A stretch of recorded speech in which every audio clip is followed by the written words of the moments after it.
Hey guys, what's up? SAgeek here with a review of the Pokémon GO Plus.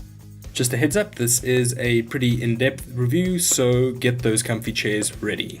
Now, I've had this device for about a month and I've been using it daily. I have replaced the battery after about 3 weeks.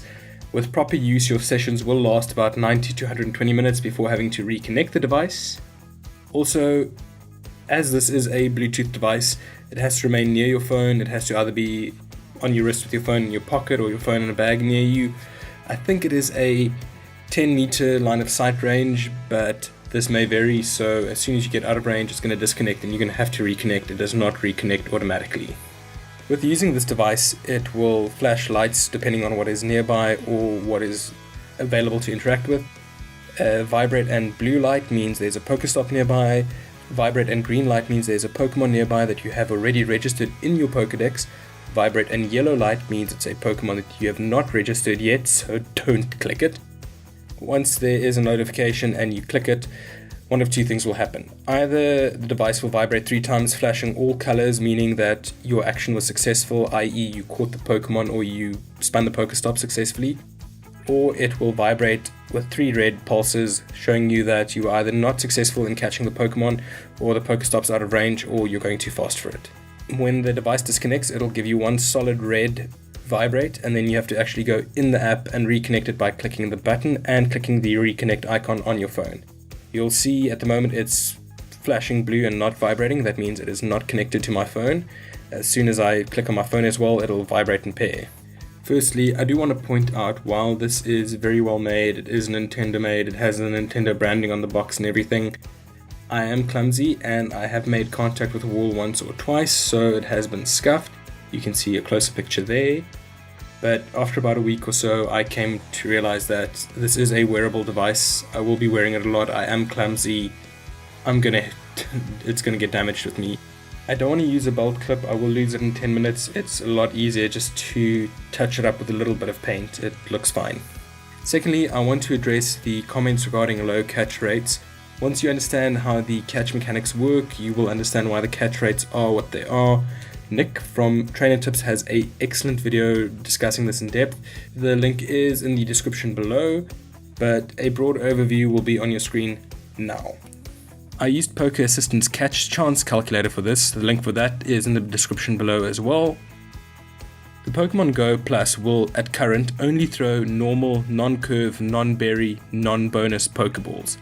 This means it will always throw the worst possible ball that will still hit. If the Pokemon isn't caught with the first throw, the Pokemon flees. While this bugs people, can you imagine if the device throws away 20 Pokeballs trying to catch a stubborn Zubat, only for you to open up, see a Dragonite nearby, and not have any balls available? Using a level 30 Pidgey as reference, you'll see that an excellent Raspberried Curveball will give you a 96% chance of catching the Pidgey. The same Raspberried excellent Curveball with a Pokeball is 80%, and the same Curveball Raspberried Nice Throw Pokeball is 55%. However, the GO Plus will throw a normal Pokeball, which will be around 27%. While this means that the higher level player you are, the less likely you are to catch Pokemon with the Pokemon GO Plus, it should be mentioned that not all wild spawns will be level 30. On the contrary, most wild spawns are much lower levels than that. To understand levels, it is based on how much Stardust is needed to power up your Pokemon. There is a list on the screen about that now. Where is this device most effective? I work in a place that spawns Rattatas and Pidgeys fairly frequently, and I have a catch success rate of about 60 to 70%, so this is great for level and Stardust farming. Would I use this in a Dratini or a Charmander nest? Definitely not. The thing to remember though is that you will most likely be using this to catch Pokemon when you would not normally have the opportunity to do so.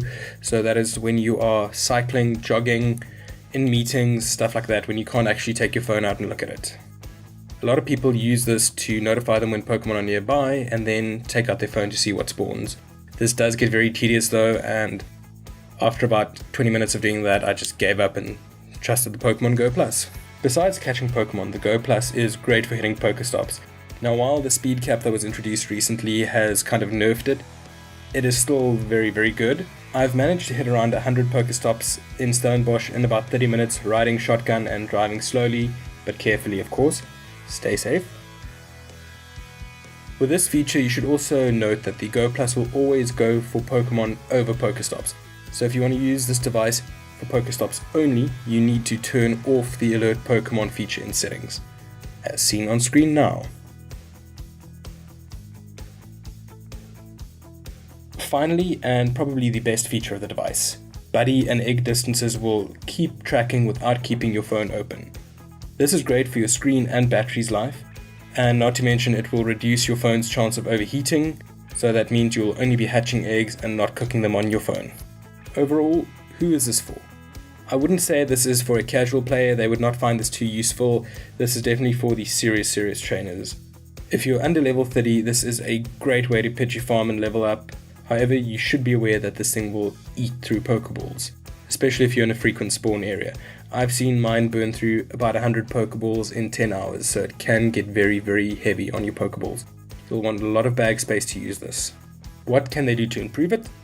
I've got a few ideas. Maybe if they give us the option to choose what balls the device is allowed to use beforehand. So this means they would have to introduce an algorithm that looks at Pokemon level, Pokemon catch rate, Pokemon flea rate, and mathematically determine what ball to use, Poke, Great or Ultra. You obviously don't want this thing throwing Ultra Balls at a low level Pidgey. Secondly, we should be able to set a ball cap. So we should be able to choose between using 1 to 5 balls per catch attempt, just to give us a better chance of catching. Thirdly, using the same algorithm that I mentioned for improving the balls, they can use this to potentially allow you to opt in to use raspberries. So if a Pokemon is a certain level or certain flea rate, the device smartly uses a raspberry. They could give us the option to attempt curveballs. Now this would have to be a give and take on our side, so I'd reckon that they would probably have a curveball to miss ratio, so something like a 70% chance of hitting a curveball or a 30% chance of missing the ball seems fair in my opinion, but we'll see what they do. If you have any questions about the device, if I have missed anything that you want to know about, drop me a question in the comments and I will get back to you. Once again, if you find the video useful, give it a like. If you want to know more South African geekiness, subscribe. For now, I'm a South African Geek, signing off.